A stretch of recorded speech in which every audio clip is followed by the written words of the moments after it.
जनपद बलरामपुर के विधानसभा क्षेत्र उतरौला में कांग्रेस पार्टी के समर्थन में आई कांग्रेस पार्टी की राष्ट्रीय महासचिव व प्रदेश चुनाव प्रभारी प्रियंका गांधी का कांग्रेस पार्टी के कार्यकर्ताओं तथा वहां की जनता के द्वारा भव्य स्वागत किया गया। जनसभा में उमड़ी जनता की भीड़ को देखते हुए ऐसा लग रहा है कि उतरौला विधानसभा से कांग्रेस प्रत्याशी धीरेन्द्र प्रताप सिंह उर्फ धीरू काफी मतों से विजयश्री प्राप्त करेंगे। कांग्रेस प्रत्याशी धीरेन्द्र प्रताप सिंह उर्फ धीरू उतरौला विधानसभा से कांग्रेस पार्टी की तरफ से चुनाव लड़ रहे हैं। इसके लिए उतरौला में आयोजित जनसभा को प्रियंका गांधी ने संबोधित किया। पिछले 5 सालों में निकली ही नहीं, हमने सोचा चुनाव में निकलेगी, चुनाव में ही नहीं निकल रही है। अखिलेश यादव जी जो बहुत बड़ी बड़ी बातें करते हैं, वो कहाँ थे जब महिलाओं पर अत्याचार हुआ? गए वो परिवारों से मिलने किया, उन्होंने कुछ आंदोलन किया जिससे अपराधियों के खिलाफ FIR डलवाई जा सकते थे? क्या किया उन्होंने? NRC हुआ। मुझे याद है मैं बिजनौर गई थी, एक 19 साल का लड़का अनस जो दूध बेचता था, अपने घर में था। सुबह सुबह उसने कुछ हलचल सुनी, बाहर चले गया देखने के लिए कि कहाँ से आवाज आ रही है। पुलिस ने गोली मार दी। 19 साल का लड़का, उसके पिता ने मुझे कहा कि उसके पिता पंजाब में टेलर मास्टरी करते थे और बेटा घर को संभालता था। वो 19 साल का बच्चा दूध बेच के अपनी माँ और अपनी बहन को मदद करता था और वो बेटा ही नहीं रहा। वो आंसू सोचे अखिलेश यादव जी ने आए बार उनकी समाजवादी पार्टी ने आंदोलन किया, संघर्ष किया, आपके लिए नहीं किया। और मैं आपको बता देती हूँ, न करेंगे।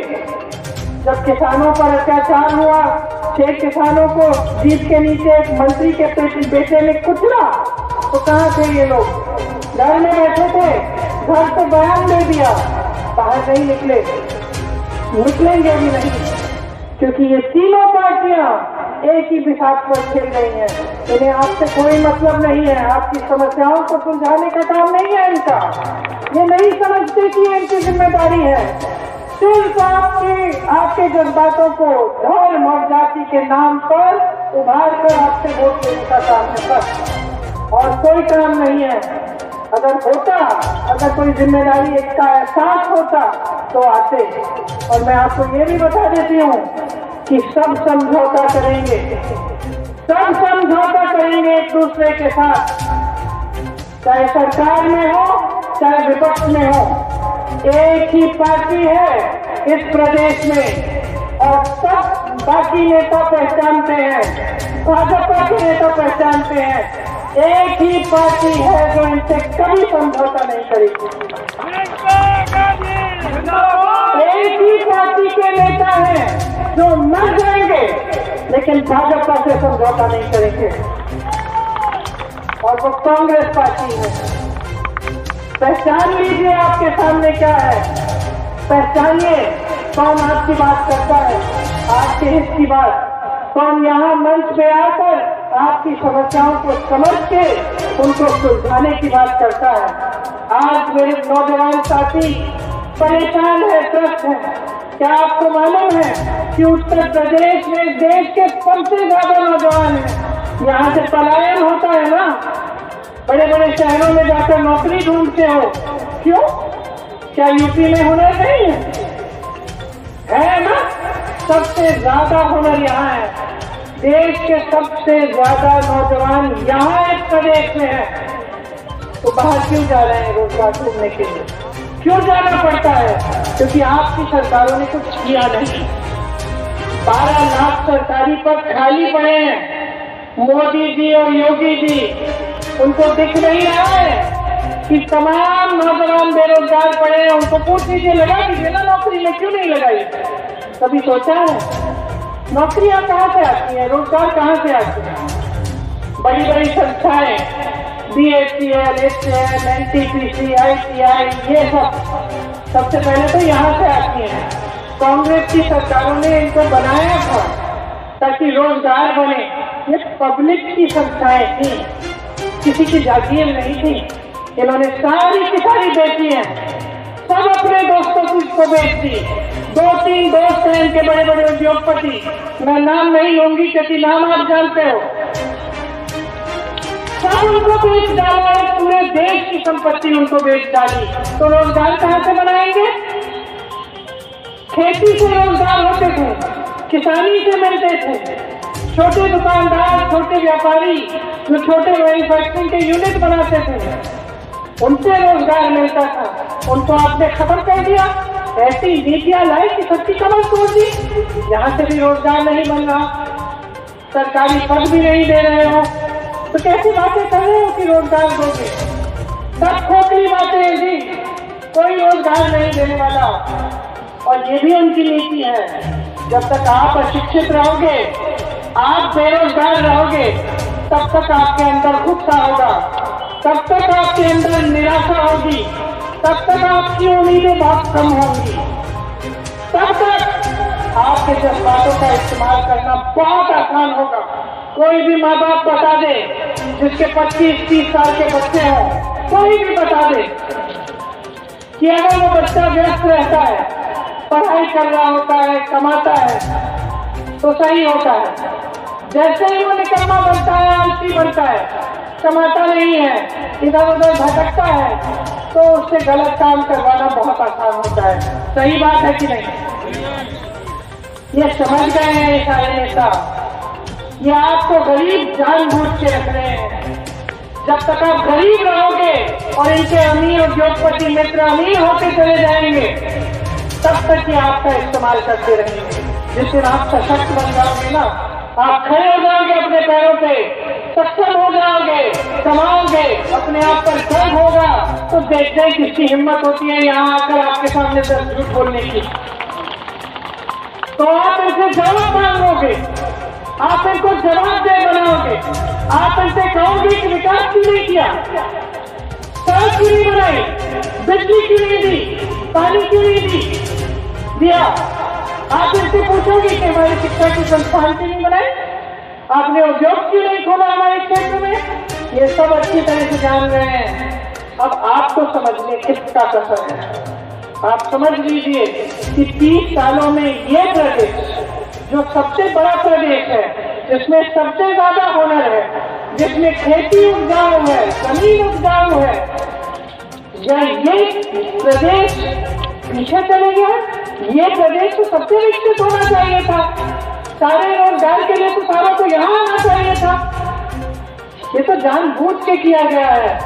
अब कांग्रेस पार्टी कह रही है कि हम समझ रहे हैं कि आपकी परिस्थितियां क्या है, हम समझ रहे हैं कि 30 सालों से आपने जाति और धर्म पर वोट दे देकर अपने प्रदेश को बर्बाद किया है और आपका फायदा उठाया गया है। राजनीतिक दलों ने, नेताओं ने आपका सरासर फायदा उठाया।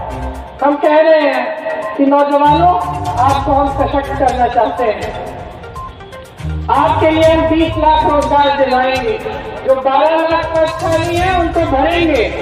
8 लाख रोजगार हम पैदा करेंगे, छोटे दुकानदारों को, छोटे व्यापारियों को मजबूत बनाकर। अगर आप नौजवान हैं, आप में हुनर है, आप एक बिजनेस शुरू करना चाहते हो, तो खास तौर से आप पिछड़े वर्ग, अति पिछड़े वर्ग या दलित वर्ग के हो, तो आपको 5 लाख रुपए सरकार देगी और आप 1% ब्याज पर उसको वापस दे सकते हैं जब आपका बिजनेस बने। तब हम कह रहे हैं कि आज भर्ती में इतना घोटाला है, हम इसको पारदर्शी बनाएंगे। जिस दिन आप परीक्षा देंगे उससे 6 महीनों के अंदर अंदर आपकी नियुक्ति होगी। कानून लाएंगे, एक जॉब कैलेंडर बनाएंगे, उसमें परीक्षा का दिन, रिजल्ट का दिन, नियुक्ति का दिन लिखा होगा। कोई इधर उधर करेगा तो उसमें भ्रष्टाचार करेगा तो कानून लाएंगे कि उस पर कार्रवाई हो। हम अपनी बहनों से कह रहे हैं, आपकी सेहत, आपकी शिक्षा के लिए पूरी योजना बनाई है हमने। छात्राओं को मुफ्त मोबाइल, मुफ्त स्कूटी, आपको 3-3 गैस सिलेंडर, ये तो ठीक है, ये तो आपका हक है, लेकिन इससे बढ़कर हम आपको सशक्त बनाने का काम करेंगे। 40% जितनी भी सरकारी रोजगार है आपको मिलेंगे पहले के आरक्षण के तहत। आप पर अगर अत्याचार होगा और एफआईआर दर्ज नहीं करेगा कोई अधिकारी 10 दिन के अंदर तो उसका सस्पेंशन का कानून लाएंगे। किसान बहनों और भाइयों, आपके कर्ज माफ करेंगे क्योंकि हम जानते हैं कि आप पर कितना बोझ है।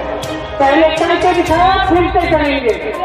सबकी बिजली की बिल अदा करेंगे और जिनका बिजली का बकाया कोरोना की वजह से जिनकी को बहुत दुख हुआ और समस्या आई, उनका बिजली का बकाया हम साफ करेंगे।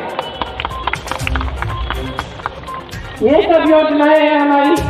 और इससे भी ज्यादा है, किसानों के लिए गेहूं और धान 2500 रुपए में मिलेगा। छुट्टे जानवर की समस्या छत्तीसगढ़ में कांग्रेस की सरकार ने सही नियत से सुलझा दी है। क्या किया? वहां के मुख्यमंत्री जी ने एक योजना बनाई कि अगर पब्लिक छुट्टे जानवर का देखभाल करे अपने घर में तो उसका गोबर 2 रुपए किलो में सरकार खरीदेगी। गोबर का गोबर गैस बनाए, खाद बनाए सरकार खरीद के, और उससे ये समस्या सुलझ गई, का समाधान हो गया। कैसे? पब्लिक की कमाई हो गई छुट्टे जानवर को रखने से, वो अपने घर रखने लगे, उसकी देखभाल करने लगे। गोबर 2 रुपए किलो में सरकार को बेचते, सरकार ने उस गोबर का इस्तेमाल ऐसे किया कि और भी पब्लिक की सुविधा हो गई, समाधान हो गया। और यहाँ आपकी सरकार जो कहते हैं कि हम योगी हैं, हम ये हैं, हम धार्मिक हैं।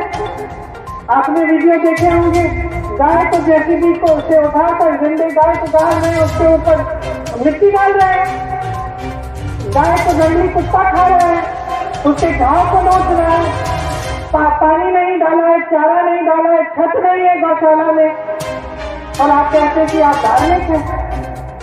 तो देखिए, आपकी कसर यह है कि आप समझ जाए कि आपकी आंखों के सामने क्या हो रहा है। ये आंखों पे जो पट्टी लगा रखी है ना, ये खोल दो, खोल दो ऐसे। विकास किसी एक धर्म का, एक जाति का नहीं होगा, सबका होगा। चुन चुन के नहीं आएगा, समस्याएं चुन चुन के नहीं आएंगी, आपके घर आएंगी, आपके और आपके और आपके। और जब तक उन समस्याओं को सुलझाने की राजनीति इस प्रदेश में नहीं आएगी, तब तक 30 सालों की तरह और 5 साल आप खाई में रहेंगे। कोई आपकी सुनवाई नहीं करेगा, क्योंकि सबकी आदत बिगड़ी हुई है, बिगाड़ डाला है आपने। जिस तरह से माँ बाप एक बच्चे को घर पे रखते हैं, बच्चा बड़ा हो रहा है, पढ़ नहीं रहा है, बैठा हुआ है घर पे, आप उसको खिला रहे हो, अच्छे कपड़े खरीद रहे हो उसके लिए, उसको मोबाइल चाहिए, लो मोबाइल ले लो, अच्छा मोटरसाइकिल चाहिए, चलो कहीं ना कहीं से जुगाड़ करके वो भी ले देते हैं। बच्चा बनता है निकम्मा। आपने ही पाला है इनको और आपने ही निकम्मा बना दिया। अब इनकी आदत छुड़ाओ, एक नई राजनीति को शुरू करो यहाँ से, एक ऐसी राजनीति जिसके हित में आप हैं, जो आपके लिए काम करे, जिसके नेता यहाँ खड़े होकर ये नहीं कहे कि आपने उनका नमक खाया है, जिसके नेता जानते हो कि आपने बनाया है और आपके लिए संघर्ष करना उनका कर्तव्य है, उनका धर्म है। यही होता है नेता का धर्म। ये धीरू जी एक ऐसे नेता है जो मेहनत करते हैं और अपनी जिम्मेदारी समझते हैं।